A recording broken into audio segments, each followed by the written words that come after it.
Salam sehat, penuh rahmat Tuhan sertamu. Jumpa lagi dalam Renungan Harian. Dan khusus untuk hari ini, saya memberikan judul renungan Kopi Tubruk, yang didasarkan dari Kitab Mazmur pasal 52 ayat 10. Tetapi aku ini seperti pohon zaitun yang menghijau di dalam rumah Allah. Aku percaya akan kasih setia Allah untuk seterusnya dan selamanya. Saudaraku, bagi para pecinta kopi, nama kopi tubruk tentunya tidaklah asing. Secara berkelakar orang menyebut kopi ini sebagai accidental coffee, karena kata tubruk berarti tabrak atau menabrak. Nah, disebut sebagai kopi tubruk karena air panas langsung ditubrukkan dengan bubuk kopi yang sudah ada di dalam gelas. Ada juga yang menyebutkan bahwa nama tubruk ini terkait dengan proses penghancuran biji kopi pada zaman dahulu dengan cara memukul-mukul sampai menjadi halus di dalam sebuah lesung atau cobek batu. Kopi tubruk merupakan kopi hitam yang paling sederhana dan mudah, karena untuk membuat kopi ini tidak membutuhkan peralatan seduh kopi yang mahal. Kopi tubruk ini awalnya berasal dari daerah Jawa dan Bali. Namun karena perkembangan zaman dan migrasi penduduk, maka metode ini pun hampir digunakan di seluruh Indonesia.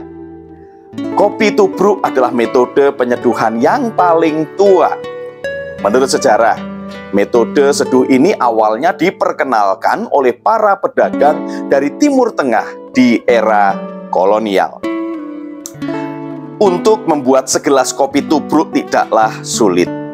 Bubuk kopi yang sudah diletakkan di dalam gelas diseduh dengan air panas, dan segelas kopi tubruk sudah siap disajikan.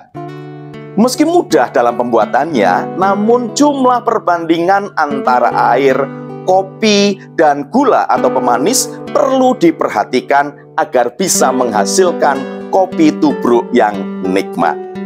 Sebagian orang suka meminum kopi tubruk secara langsung, tetapi ada juga yang dibiarkan mengendap terlebih dahulu baru meminumnya. Minum kopi tubruk akan semakin nikmat apabila disertai dengan camilan gorengan hangat. Oh ya, ketika menikmati kopi tubruk ini, kita juga akan dapat menikmati ampasnya. Saudaraku, ada pelajaran indah yang dapat kita petik dari kopi tubruk ini. Yang pertama, ketika air panas ditubrukkan dengan bubuk kopi, maka wangi kopi akan segera tercium. Hal ini mengajarkan bahwa persoalan apapun yang datang seharusnya akan membuat kita semakin wangi, bukan sebaliknya.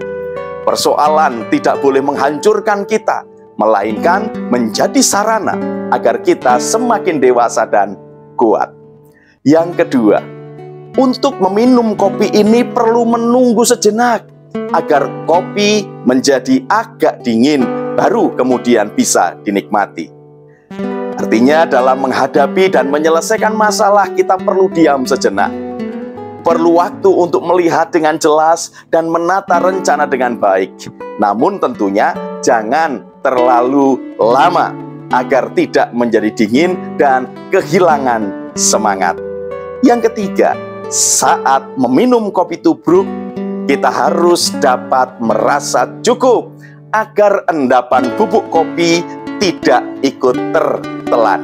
Artinya, kita perlu mengukur diri agar tidak kebablasan dan menjadi euforia. Sebagai orang beriman, maka kita bisa memetik hikmat dari kopi tubruk ini. Manakala ada berbagai persoalan yang muncul, maka kita tidak segera putus asa ataupun kecewa, melainkan berproses di dalam persoalan itu sehingga kita semakin kuat di dalam iman dan menjadi berkat. Tentunya dengan keyakinan bahwa tangan Tuhanlah yang akan menolong tepat pada waktunya. Selain itu, kita tentu juga belajar untuk mencukupkan diri di dalam Tuhan.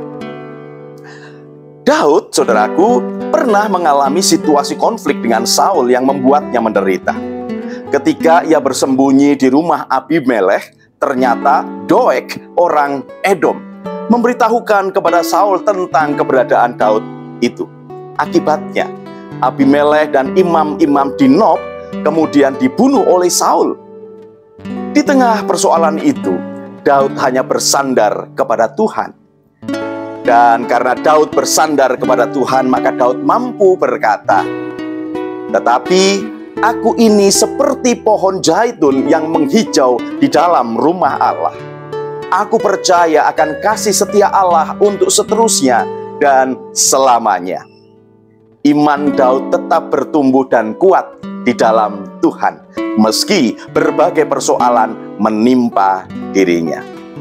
Saudaraku, kiranya inspirasi Kopi Tubruk kali ini dapat mengingatkan kita agar tetap bertahan di dalam berbagai persoalan, dan dengan demikian kita akan merasakan Tuhan yang sedang membentuk kita menjadi pribadi yang kuat dan akhirnya dapat menjadi berkat. Selamat berjuang, Tuhan Yesus memberkati. Salam guru dan keluarga.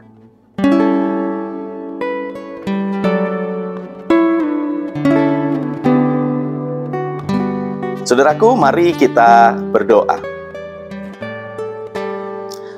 Ada berbagai macam persoalan yang hadir di dalam kehidupan kami. Namun kami tetap rindu untuk bertahan dan berpegang pada tangan-Mu, ya Tuhan. Kiranya Roh Kudus memampukan kami untuk dapat menghadapi dan mengatasi persoalan kehidupan kami. Terima kasih ya Tuhan Yesus. Amin.